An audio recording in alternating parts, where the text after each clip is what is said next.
Allison. I want to thank Allison, Aaron, the Ann Arbor District Library, my colleagues at the Nam Center, especially Minyoung. Minyoung was the one who coordinated with the library and got me this fun opportunity to talk about K-pop Demon Hunters. And what I'll talk about today is not the history of the movie, but the history behind the movie, meaning the Korean cultural content, religious, spiritual content, and the places and things you see from Korea that are in the film.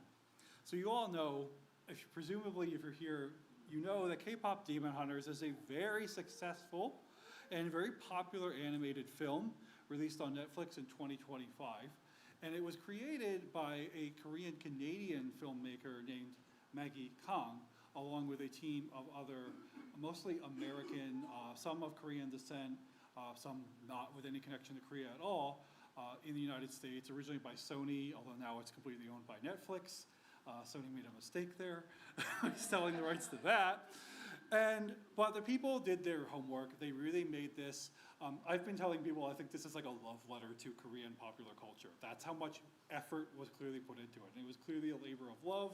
And you'll see some of the accuracies of what's in the film, even if they took liberties. It's the most streamed film in the United States in 2025, and that's with it coming out in late June. It is the most watched animated film ever on Netflix. It has won 2 Golden Globes, and as of 2 days ago, it won the first ever K-pop associated Grammy Award. They've won many other awards, and they've been nominated for 2 Oscars. What all this means is that the film is incredibly popular, it's getting a lot of attention, and that means that with this Korean culture and history and mythology in the film and all the attention it gets, this is a way that people are being exposed to Korea and learning about Korea.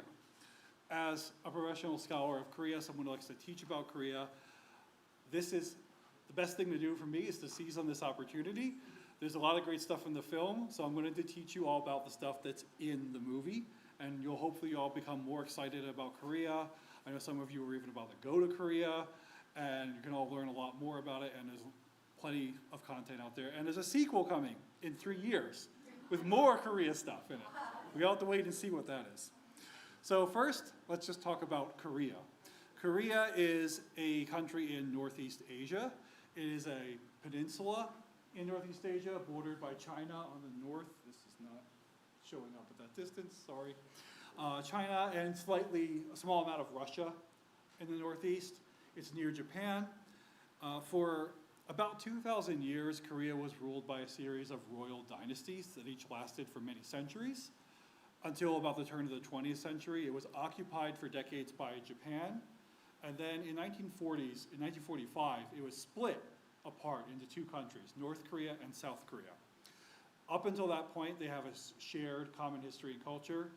They still have a lot in common today, language and identity, but the more time they're split, the more the culture is kind of diverged and different. Like 95% of the time, if not more, when people in the United States talk about going to Korea, okay, is this better? Talk about Korean culture, or even meet people from Korea, it's really South Korea. Yes, of course, North Korea is Korea, but our exposure is almost always to South Korea, and K-pop is definitely South Korea. The stuff we see in K-pop Demon Hunters, South Korea. So I'm going to cover 3 major themes today. I'm not going to cover absolutely everything in the movie, because that's not possible. And I'm going to also stick with my areas of strength, I think, and just kind of have a thematic chunks. First, I'm going to talk about the places in Korea that are featured in K-pop Demon Hunters. Second, I'll talk about the arts and the objects that inspired things we see in the movie. And then finally, my own area of real expertise, the spirituality and religion of Korea, how that is adapted and depicted in the movie in very interesting ways. So first, K-pop Demon Hunters takes place almost entirely within the city of Seoul. Seoul is the capital of South Korea, and it is the largest city in all of Korea. It has a population of 9 million within the formal city limits, and that makes it the 10th largest city in the world by population. But The Seoul metropolitan area, including all of Seoul, its suburbs, other surrounding towns, has about 26 million people. That's about half the entire population of South Korea. So it's a very important city. Other cities are very important too, but a lot of stuff set in Korea will be set here, and this is like the center of where everything happens. It's been the capital of Korea for about 600 years. It was the capital of the last dynasty, the Joseon dynasty, and it was founded in the 1390s. And because of that, it has old palaces. This is one of the old palace gates. And you can see modern skyscrapers, kind of early 20th century buildings, lots of old temples, and it's a mix of old and new. So one of the first places I'll talk about that appears in the movie, starting with the old, is one of the Joseon royal palaces. When we get a flashback to Jinu's life about 400 years ago, he goes into a palace. I think the king is just implied to be there, but you see the inside of a palace. Depending on, there's 5 palaces in Seoul from the Joseon dynasty. Depending on how generous or how we are about what 400 years means, 400 years ago means, it could be one of 2 palaces. If we're really generous with that date and assume it means like 440, 450 years ago, it could be Gyeongbok Palace. This is the most famous and iconic of all of the palaces, and it's right smack in the center of Seoul. If you go there, it's actually really close to the US Embassy and a lot of other major sites. It's on a main road called Jongno. And this was originally the primary palace for the first couple of centuries of the dynasty. But there was a Japanese invasion of Korea in 1592, and they burned this palace, and it wasn't rebuilt for about 300 years. So if that 400 years ago was more exact, if Jinu lived in like the early 17th century, it was probably Cheongdok Palace. They look very, very similar, which is why it could be this one. This became the main palace after that war. Even though it was burned, it wasn't as bad, and they rebuilt it. And this is the one they used right about 400 years ago. Either way, he's shown walking up to the main hall of the palace, which is where the king would actually have his throne, and they'd hold court. And it has these 2-story construction. And what's interesting about Korean architecture, if they have this mix of dark reds, dark greens, black roof tiles, and if you get closer, you can see intricate patterns of a lot of vibrant colors, yellows, whites, all sorts of stuff. Typically, they have a deeper but more vibrant array of colors than some of their counterparts in China and Japan. Not to say they're better, they're just different. Another old location, I really like this one, it's the Seoul City Wall, or the Hanyang Dosong. We see this when Jinu and Rumi meet up at night for the first time, and they're actually supposed to be at Nagsan Park. So they're right by this wall, and this is the real Nagsan Park on the left. This was formerly the section of wall on the northern side of the city. That map on the upper right is where the original wall spanned around. And this wall was built in the 1390s to surround the capital city of Joseon. It was very typical for Korean and Chinese cities to have walls, especially the capitals, to define the limits. They would have gates like this one on the lower right. This is Namdaemun, or the Great South Gate.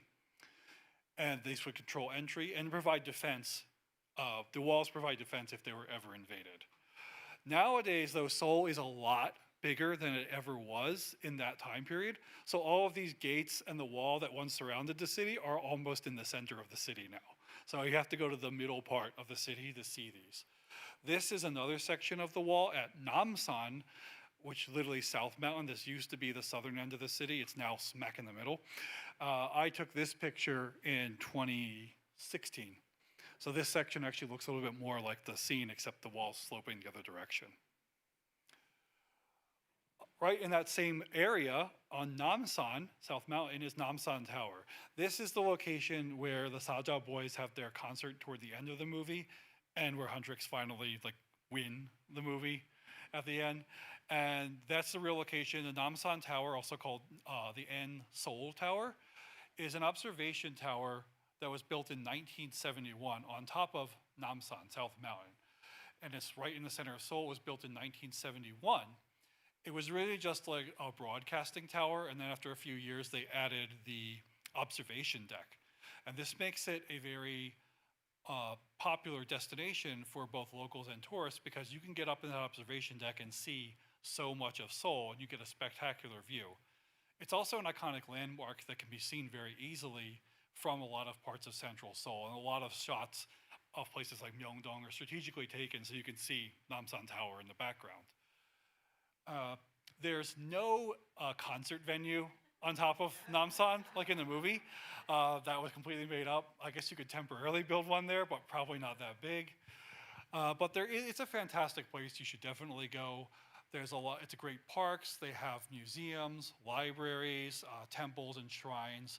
And you can either take a cable car up and down, or you can walk. I've done both. It's really fun. And I took this photo at night from the base in 2010. This is a beautiful tower. Getting to the more, well, this is already modern, but even more kind of modern and high tech. Twice in the movie, we see this 3D LED screen. First, they show Huntrix on it. Later, if the Saja boys get popular, they're on it. And this is a real place. It's called the COEX K-pop Square. And it's in Gangnam, and it's right next to the COEX Mall. It's a very popular modern style mall. It's quite large. It's very close to a large Buddhist temple named Bonginsa, which I also recommend. And this is the same Gangnam you may have heard of from Gangnam Style by Psy. And this sculpture, this is a real sculpture they made to commemorate Gangnam Style. And I took this picture myself in 2019. So he does the horse dance. And most people outside of Korea, this is where they've heard of Gangnam. Also in that kind of southeastern part of Seoul is the stadium where Huntrix has their concert. And I think the Idol Awards were here. I wasn't totally clear on that. They don't get that outside shot. But in the beginning of the film, Huntrix performs here. And this is the Seoul Olympic Stadium. It's also called the Jamsil Stadium. And this holds almost 70,000 people. It is the largest venue in South Korea. So by having Huntrix perform a clearly packed concert in that stadium, they're saying, look, Huntrix sells out the biggest venue in the whole country. That's how popular they are. Not everybody sells out that stadium. You gotta be big. The real stadium is in Jamsil neighborhood, southeastern Seoul, and it was built in 1984 in the lead up to the 1988 Seoul Summer Olympic Games. This was the first of 2 Olympics that have been in Korea so far, the second being the 2018 Winter Olympics in Pyeongchang. Some of you may have watched that. I did. But this Olympics and this stadium are very important. The 88 Summer Olympics were an opportunity for South Korea to show the entire rest of the world that, unlike during the Korean War of the 1950s, they were no longer a country that was devastated, that was in need of foreign aid, as most of the world still saw them up to this point. They were becoming an economic power. They were becoming an aid giver, not an aid recipient. This was a showcase of Korea for the rest of the world, and it was very successful. So that stadium is still very iconic and a very strong symbol of Korea's pride in where it's come in just a few decades, at that time anyway. Now it's been longer. So now I'm going to talk more about arts and objects. And by the way, I do have some other places, like on other slides later. If I missed one you were interested in, feel free to ask at the end. I'll get to those. So arts and objects, I'm going to start with the things that Huntrix themselves used, especially their weapons. So they each have a distinctive weapon. It's always a blade, and they're based, according to the art director of the film, on Korean ceremonial weapons of different types. So Rumi's weapon is a sword called a saingom, which literally translates to like a 4-tiger sword. And this has to do with the exact timing of when they forged the sword, of like the cycle of the calendar of what different like year, month, and like date or tiger. Don't ask me when that is because it's a complicated calendar. That's not what we use. But it's a ceremonial blade that was made for the royal family to ward off evil spirits. So it's a very appropriate weapon for a K-pop demon hunter. And her sword appears to be based off of a specific one from the Joseon dynasty that is in the National Museum that has this pattern on it. That pattern represents constellations in the sky. It gives the sword like divine celestial energy. And you can see a simpler version of that pattern on her sword. Mira's weapon is called a gokdo. Literally, it's a curved blade. That's what it means. And it's specifically, it's a curved blade on the end of a very long pole, which gives it far reach. The creators said this weapon was chosen for Mira because of her height, and it goes with it. Often, soldiers who want to project a tall stature, but also soldiers on horseback would use these weapons because of their long reach. They're also often used by guards because they're a very commanding and powerful weapon. They're intimidating.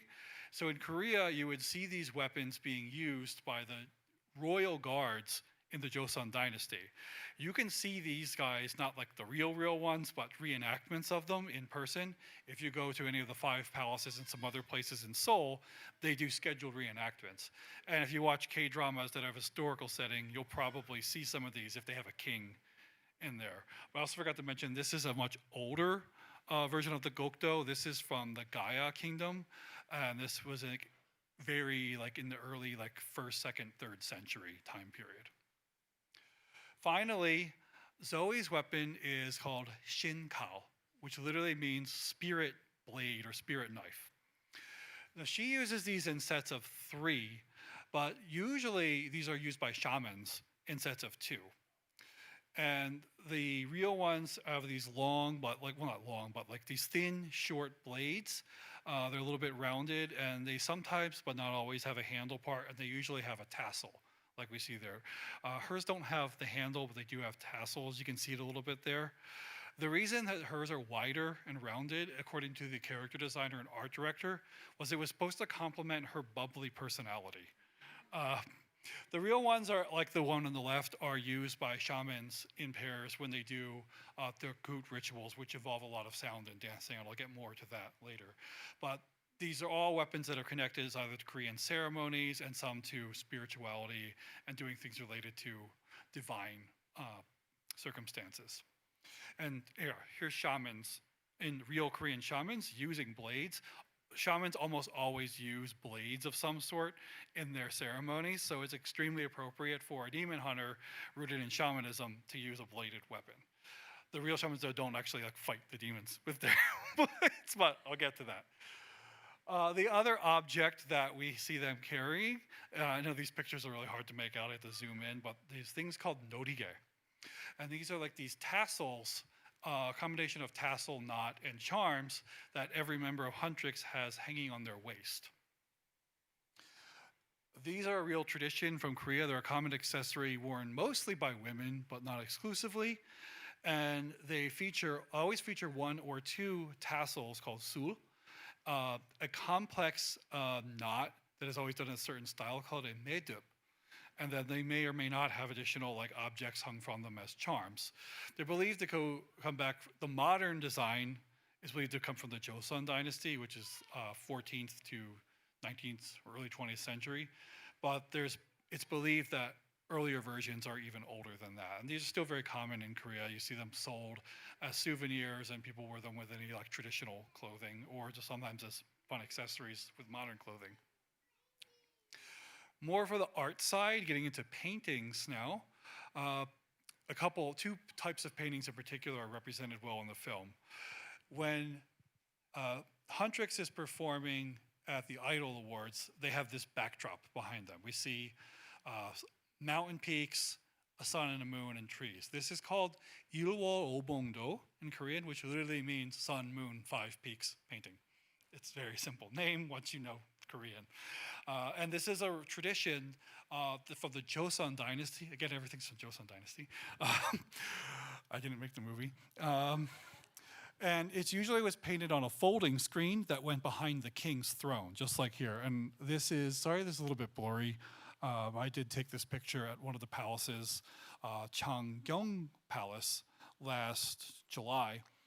And this always went behind the king. And the peaks represent the 5 traditional directions.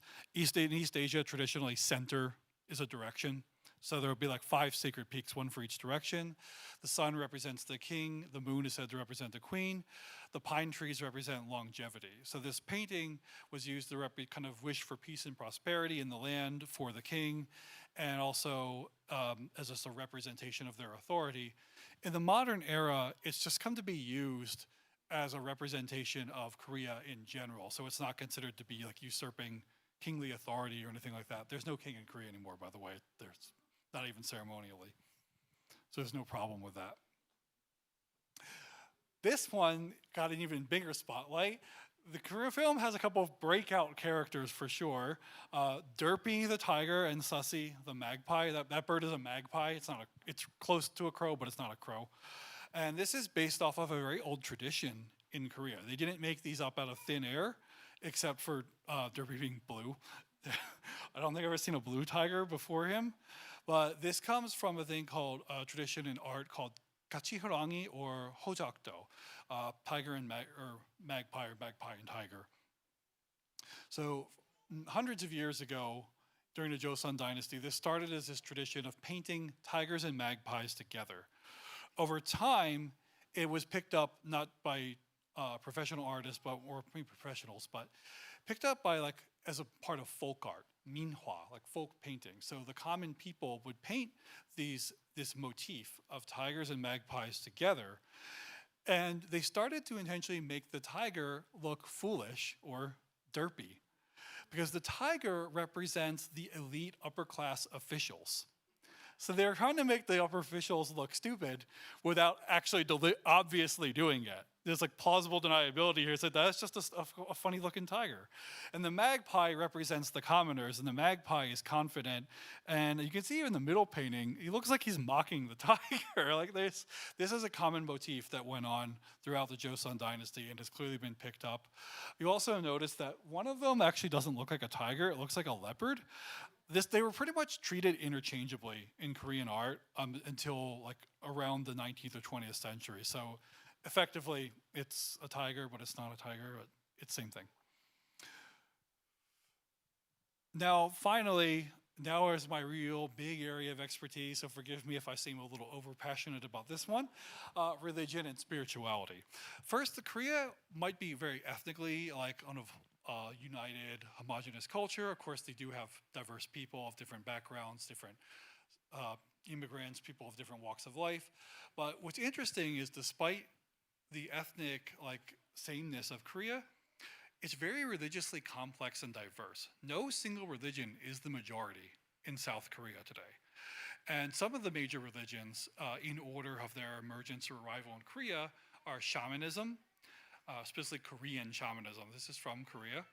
Confucianism, which originated in China. Buddhism, which originates in India, comes to Korea by way of China.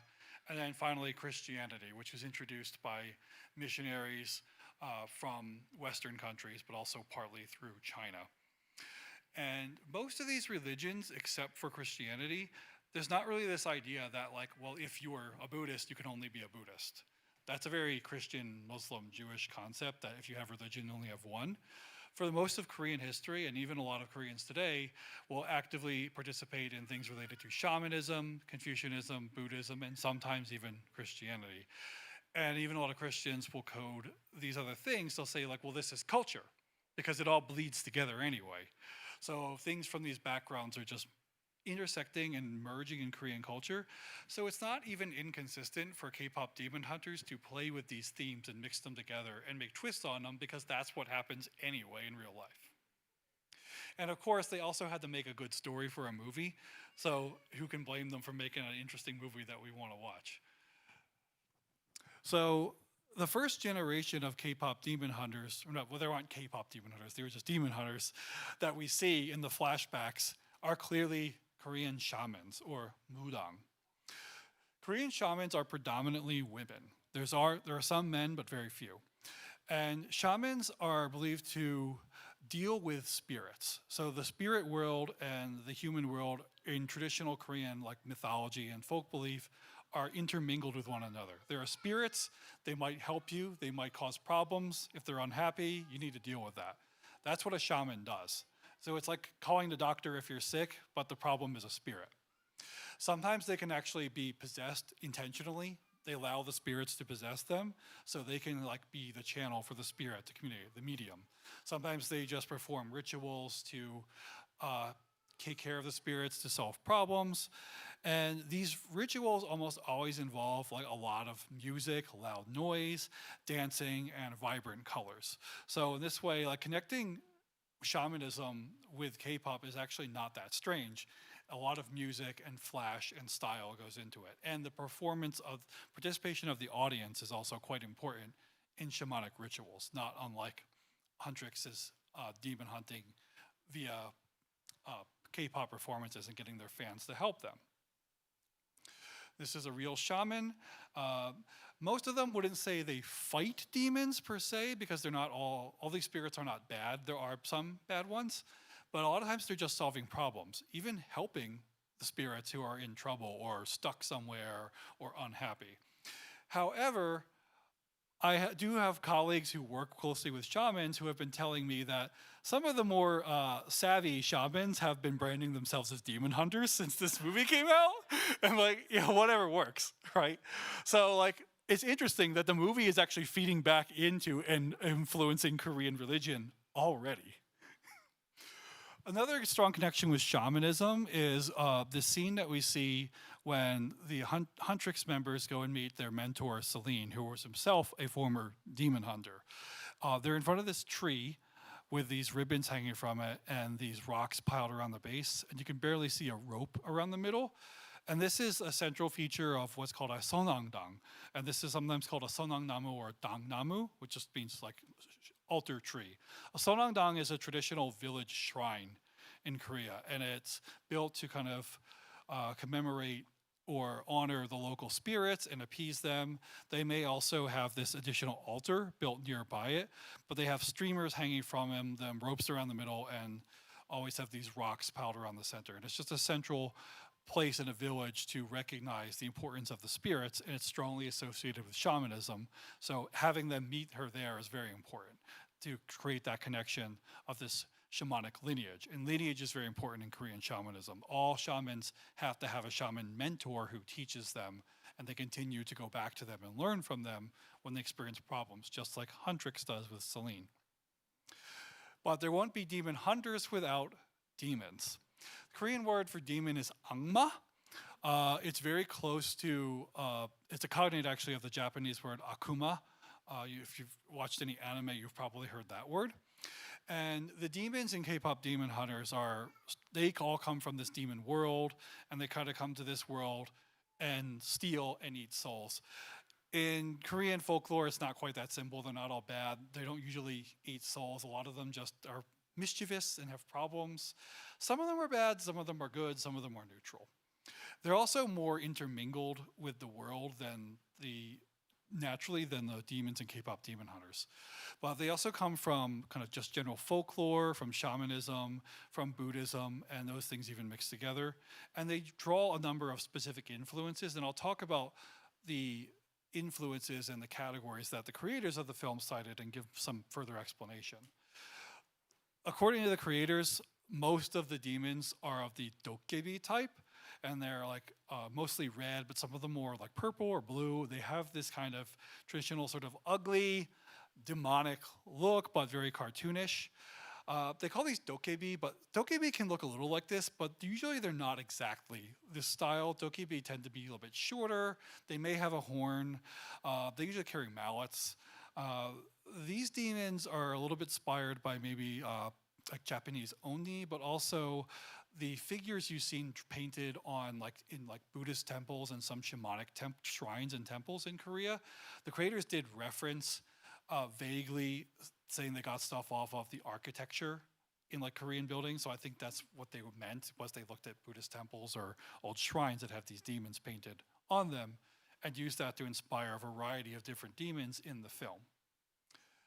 The real dokebi, though, are said to be these creatures that were objects that turned into like mischievous demons, and they tend to like play tricks with people or try to wrestle with people, and like usually you have to just kind of satisfy them in some way, and then they stop bothering you. One of the more creepy looking ones, this reminds me of Golem actually from Lord of the Rings, except it has no face, and it's called a dalgyalgishin, which literally means egg ghost, because its face looks like an egg was like completely smooth. And these were supposed to be, I don't know much about what they're supposed to come from, but the stories often have them appearing as seemingly normal people. Like you see them from behind, and then they turn around suddenly and like scare you so much. And this is a common trope in like Korean webtoons, actually, of the demon turning around and scaring you at night in somewhere in the city. So it's a common feature in a lot of modern Korean ghost stories, which are quite popular. A third type, we see these at the, I think you see them in the demon world, but also you see them at the bathhouse, 물 귀신, water ghost. So this is a common Korean like folk legend of usually women who went into water and drowned, and then they don't accept the fact that they drowned. So they continue to exist as a ghost. Some stories, they try to lure people into the water, but shamans will often perform a ritual, let me get this right, nokkori gun, a special type of ritual specifically for these ghosts to rescue them. I gotta be if someone drowns, you would perform this ritual to like, prevent them from becoming a mulguishin. But I guess if they're already one, it would like, free them from being a mulguishin, and they can finally move on and accept the fact that they're not alive in the water anymore. Because they're drowned, they always have this like hair that's wetted down and hanging like that. And finally, the Josung Saja. We see this as the Saja boys, but we see a few other of these in the demon world with Kwima. And Josung Saja are based off of the more modern Korean version of a Grim Reaper. So this is a twist on how it used to be depicted. It was more like kind of funny looking before, but by the late 19th or 20th century, they started to depict them this way, which is they wear these black robes, they wear this hat, which I forgot to do this. They have a hat called a gat. Now, traditionally, this is made with horse hair, but this one is plastic. I got this from Minyoung. And the gat was originally worn by Korean scholar officials called yangban, like the ones on the right. The picture on the left, I'll take this off, I can't move my head with that. It's gonna fall. So the picture on the left is a picture from a modern like Korean film or drama. The picture on the right is a yangban. These are the elite class educated men. They're playing a game here called paduk or go. But this is how they dress, and that's what this is based off of. So Korean Grim Reaper or Josung Saja are basically, they would show up in this world when someone dies to be their guide, to take them to the next world. And they take them to meet like these kings of the afterlife. I don't know if any of you have ever seen the movie Along with the Gods, but they essentially have Josung Saja on that, but they don't look like this. They just look like regular people. But the guides come and take the guy who dies to the afterlife, and they go through his trials with the kings. That's what I should have put a picture of that here. And this is just another depiction from a different production. They made a twist on how they depict them. Their hats look a little bit different. But they always have these pale faces, and most of the time these are benevolent figures. They're just here to help. But sometimes they can get stuck in this world and not want to go back, and then you call a shaman. They have to deal with it. Finally, the biggest, baddest of all the demons, Kwima, the main villain. So Kwima is an original creation by the filmmakers. There's not a single like overarching like devil in Korean shamanism or in Buddhism. There's some big important demons in Buddhism, but there's not like an overall evil versus good necessarily. So they created this for the sake of the film. They needed a big bad guy. And Kwima is a combination of words, a part of the words for ghost, Krishin, and Angma, demon or devil. And this idea, while it's not really found in Korean traditional religions, modern Korean religion of Christianity, of course, has a devil, Satan. So it's not inconsistent with Korean religion to have an ultimate evil bad guy in the film. And also for a film, you need a big bad guy, right? Cartoon.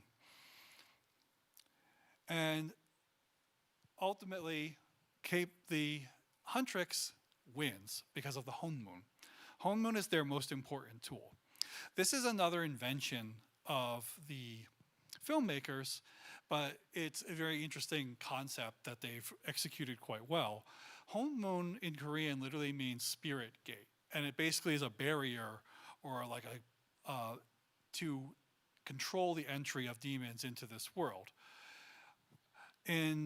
Now in Korean shamanism and like Buddhist folklore, there may or may not be. Buddhism has some concepts of different worlds, but in most traditional Korean religion, the spirits just kind of live in this world. So this idea of creating a barrier that they can't get through to keep them out of this world is not that consistent with the film.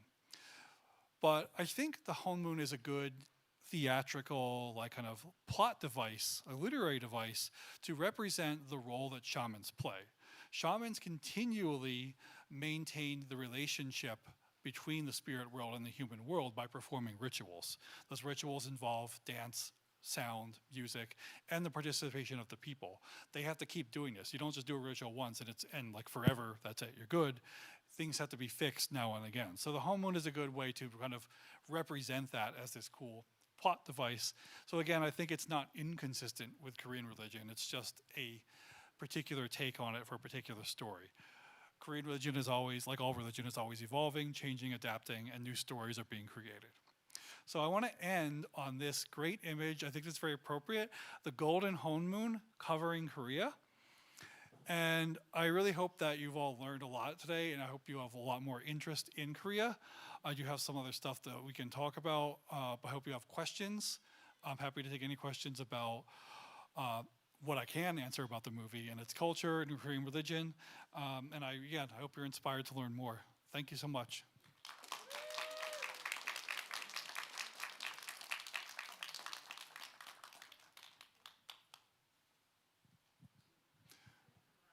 Okay.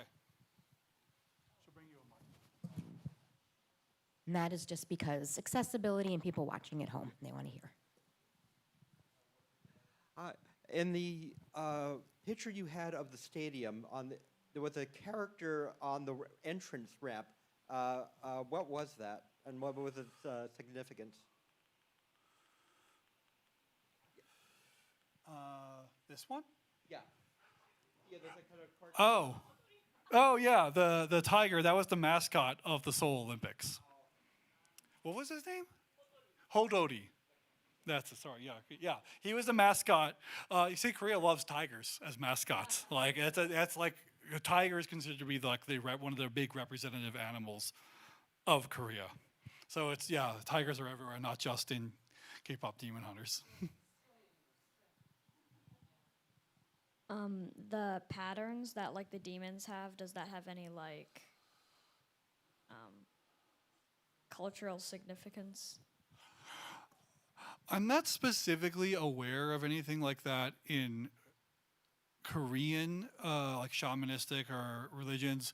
In some other regions, in Buddhism, demons might, but also people performing rituals might have like markings like that painted on them. But I think that was just sort of like a filmmaker's twist on the distinctive look of the demons, like the ones we saw, like the dokibi style ones, but not exactly anything like that I could find.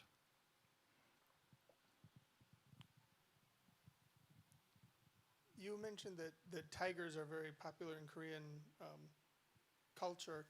Are there actual tigers in Korea? There used to be. There were definitely tigers as late as into the 19th century, but because of development, industrial development, urban development, growth in population, it is believed that if there are any tigers left, that they're most likely in North Korea. Some people claim that there are tigers in the DMZ. I highly doubt that. If there are any tigers, they're probably way up in like around the China-North Korea border region.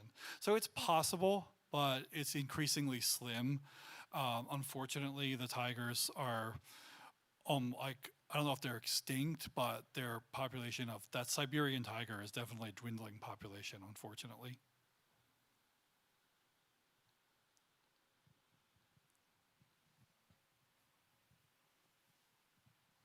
You did a really great job kind of identifying the themes and trends. And I was wondering, a lot of this was visual. I was wondering if you have noticed anything sonically in their music and their song choices that either reference shamanism or other types of moments in Korea. So I'll do my best to answer this question, and then later I can refer you to my colleague who can answer it better than me. But there is definitely a use. You can hear sometimes. I'm pretty sure I could be wrong about this, but I'll get a correction if I am.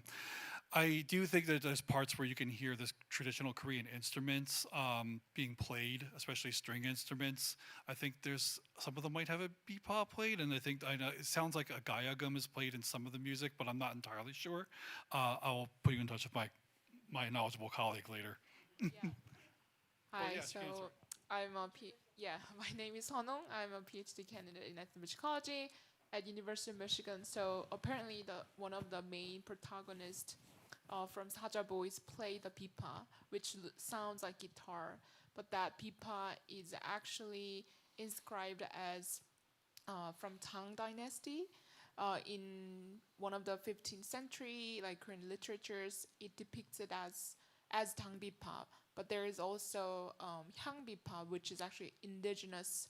Hyang means indigenous, and indigenous pipa. The difference of those two figures is that the Tang Bipa has bended at the end when you pluck the guitars, like pipa. But then the Korean one is actually stretched out. So the neck of the pipa is a little, different from what I was expecting. So I think that's the part that I can explain. Yeah, thanks. Thank you, Sonong.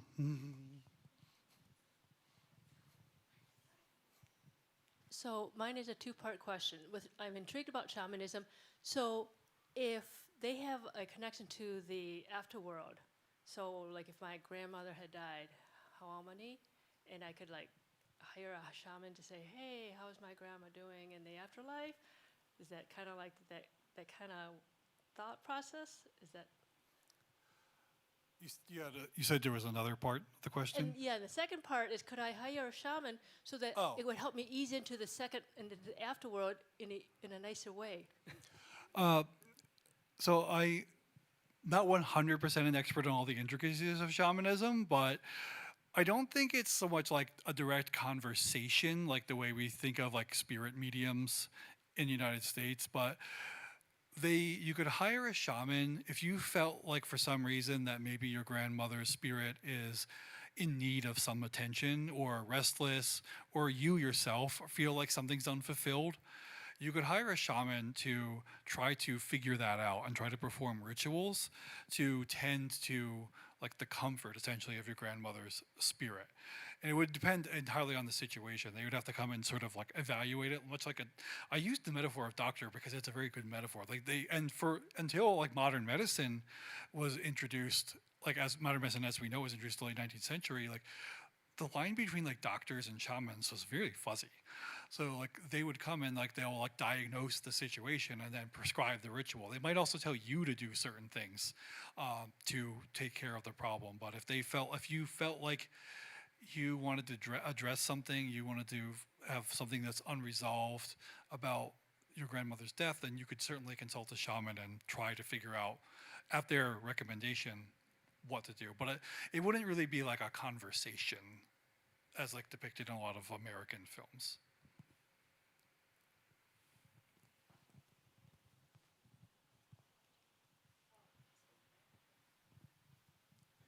Hi. Hi, I'm Christy Stark. I noticed your passion, and I had a thought I'm curious about. If you're interested in giving these talks, I have a sixth grader with me, but a few of his friends found out we were coming, and they were ecstatic. And so are you interested in doing more talks like this, potentially for like Ann Arbor Public or through a partnership? Not to put you on the spot, but to put you on the spot. I can also, I'm in LS&A faculty. I can also email you and ask you offline, not publicly. Yeah, I'm definitely interested in talking about this, and I'll give you my card. Hi, Hi, thank you for the presentation. You mentioned that there's a sequel coming out. Are there any components of Korean culture that you would like to see represented in a follow-up film?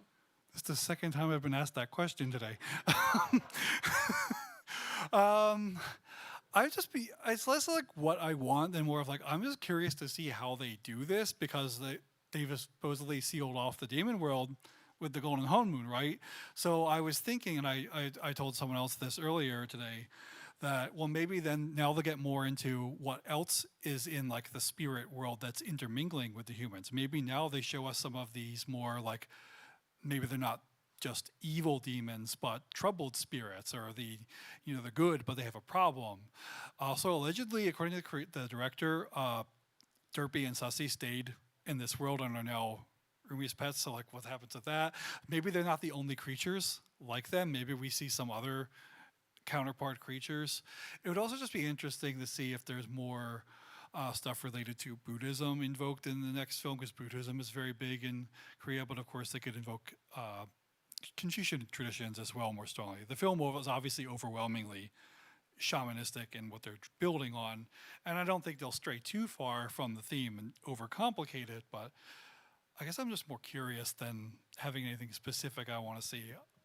But yeah, I think with that sealing off of the demon world, there have to be some other creative ways that they create a plot for the second film, right?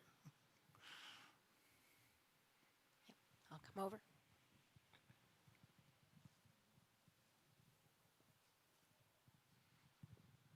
So in the movie, they visit like a snake oil doctor at one point, and I was wondering if, like in real life, there are, like, does he represent a type of doctor over there in South Korea? And One of my reserve share slides gets more? used. So, first thing I have to say is he's not a snake oil doctor. And like, this is something called like Han medicine, which can variously gets translated as sort of traditional Chinese medicine or traditional Korean medicine. And it's just like a traditional sort of way of doing medicine in Korea and China before around the turn of the 20th century. Of course, with the advent of more of like Western style modern medicine, which actually owes a lot to Christian missionaries, they founded the first hospitals in Korea. This started to get seen as something that was just sort of like folklore or like, your folk remedies, your homeopathy. But a lot of it, just like modern medicine, it's using stuff from nature that has effects. It's just that they weren't able, just like in any country, like the Western world as well, they weren't able to isolate the active ingredient, so they just give you the whole thing. Sometimes it works better than other times, but that's how all medicine is. So this is a common thing. A lot of people go to these places and they'll get traditional remedies. A lot of people buy products from these and just keep them at home. Like you'll take like some like ginseng or ginger to give you energy and vitality or something like that. And it's a common thing in Korea. I was talking to, I think Sonong actually, about this the other day, about they do kind of make the guy seem like he's a little loopy and like a quack, but it's a common thing that people do in Korea, and some of this medicine is very helpful. But yeah, this is you'll see these clinics in Korea very commonly today.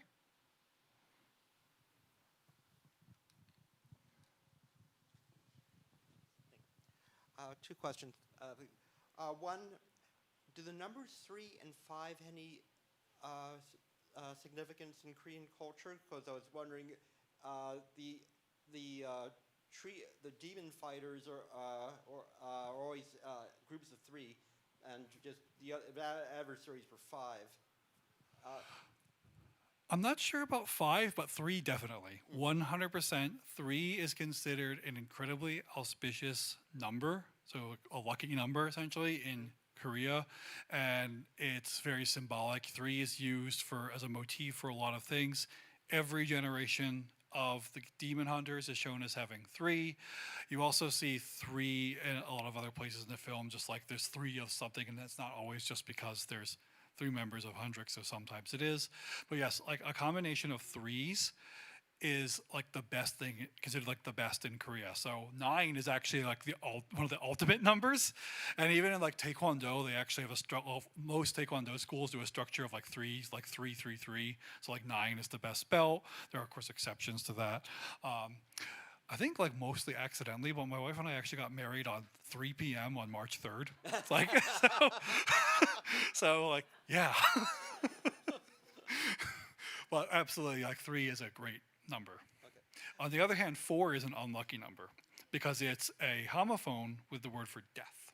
Oh. So less and less common now, but sometimes you would see the number 4 like skipped or represented by the letter F instead of a number 4 in Korea.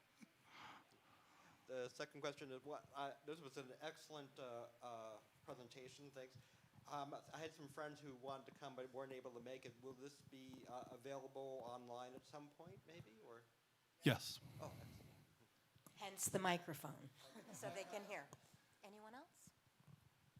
Did you still have some bonus content, John? Or was this your bonus slide? I have a few more. So yeah, a couple more things I added in here, either in case they come up or in case we had time like this. There's a few more locations that are in the film. During like a scene where they're fighting with demons, you see the bridge, and they're actually the subway train is going across the bridge. They are moving along the bridge. This is specifically the Cheongdam Bridge, and it is one of more than 30 bridges in Seoul that crosses the Han River. The Han River runs through the middle. It's a very broad river, which means every bridge has to be quite long to cross it. This bridge is one of many that carries both road traffic and the subway line. If you've ever been to Seoul, you know that there's a lot of subway lines. If you haven't been yet, you'll see when you go there, or hopefully go there. This one carries the number 7 line. And the subway system is fantastic there, very cheap and convenient.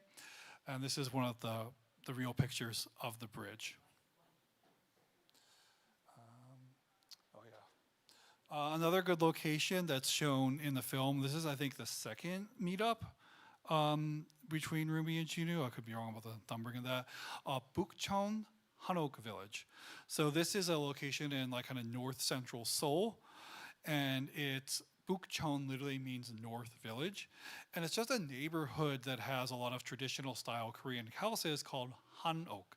So Hanok literally means Korean roof, but it refers to this traditional style of Korean house. And these houses would usually not only have this traditional look to them, but they always have these traditional like underfloor heating, which is common in modern buildings too in Korea, but always in these buildings. So traditional Korean homes, the hallways are actually external to the house, but they're covered, so you actually have to kind of go outside, but it's still like an area where you don't have to wear shoes, and there's a certain kind of often like an L-shape arrangement to them, though not always. The Bukchon Hanok Village, though, most of these houses weren't built until like the very end of the 19th or even early 20th century. In fact, a lot of them were built in this style, but like a modern version of the style by these architects who were trying to preserve a Korean form of housing in this area that was largely occupied by, like lived in by Koreans during the period of Japanese colonial rule over Korea, when the Japanese government was trying to transform Seoul into their version of a Japanese colonial capital. So these Korean architects and builders resisted that by maintaining this modern Hanok in this area. Light sticks. So now I'm getting a little bit more into like less into my area, but I think there's an interesting overlap between K-pop fandom and religion. Light sticks, you see these for Huntrix and for the Saja boys. I forgot to mention, by the way, Saja also means lion in Korean. So that's why the Saja boys symbol is a lion. It's a place, so like when they're a K-pop group, it's supposed to be like Saja means lion, but it's actually from Joseon Saja, and the people don't know that. But this is a common thing, like real K-pop. I don't have any pictures of them, I don't think. No, but that's a light stick, yeah. Real K-pop groups have light sticks. They also have names for their fandoms. That's the one right there, yeah. So like BTS, Blackpink, all of that, they have like specific light sticks to their groups. So if you go to their concert, you carry that kind of light stick, not somebody else's. You gotta carry that one. Other thing, like this is, I only put one of these here, but this is the group of the trio of hunters right before Huntrix.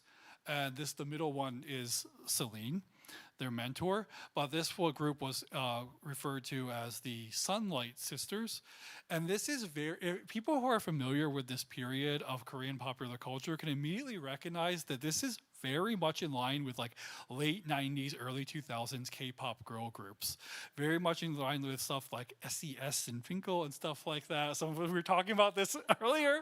So like, and just like the other ones that I've shown before do represent eras in Korean music, but this one's very like distinctive and essentially like the earliest generations of K-pop. And so almost anyone alive today who's like, has some exposure to that era of Korean music would immediately see this and be like, oh, I remember when the K-pop looked like that.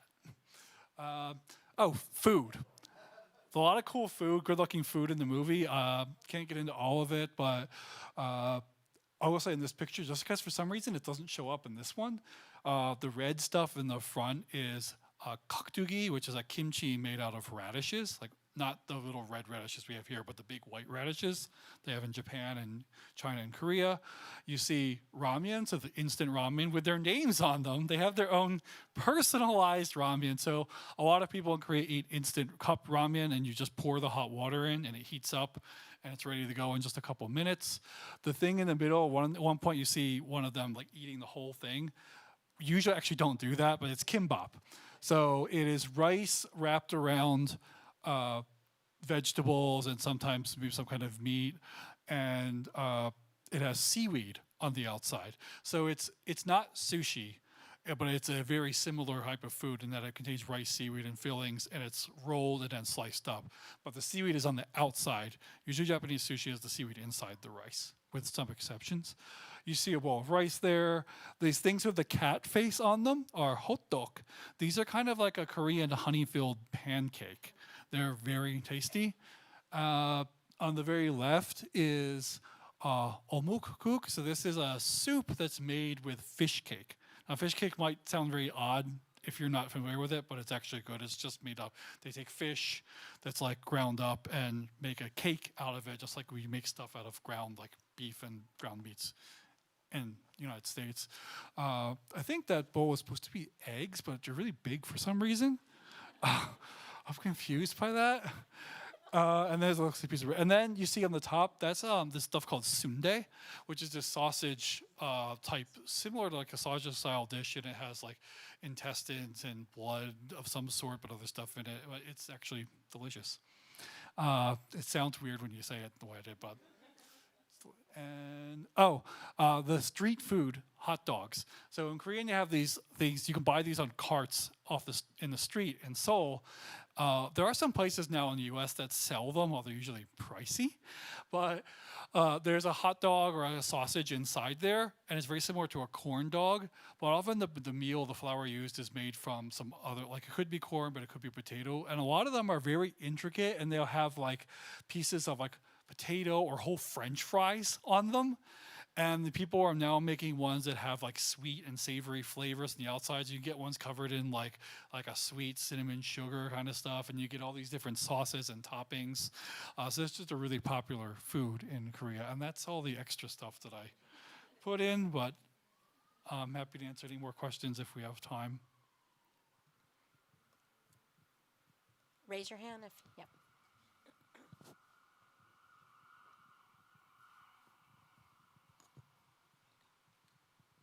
All of the paintings of the tiger and magpie also had like a pine tree in the back of some sort. Does the tree have any significance, or it's that just because that's like the kind of tree that grows there? It's kind of both. Pine trees are very, very common in Korea. So of course, if your painters are painting Korea, they're going to make pine trees. But because pine trees are common in Korea, over time they've become like the representative tree of Korea, particularly, I mean, it's already true in the Joseon dynasty where they used a lot. That symbolism strengthened after the early 20th century because the Japanese authorities during the period of colonial rule started to plant a lot of sakura trees and often replacing pine forests on mountains. And then after colonial rule, that was undone in most places, and pine trees are put back. But they also just symbolize like longevity, so long life. So that's also the reason that they're on that painting for the king. You want the king to live a long time. Thank you. Anyone else? Okay. Thank you so much, John. Thank you, everybody, for coming with your great questions.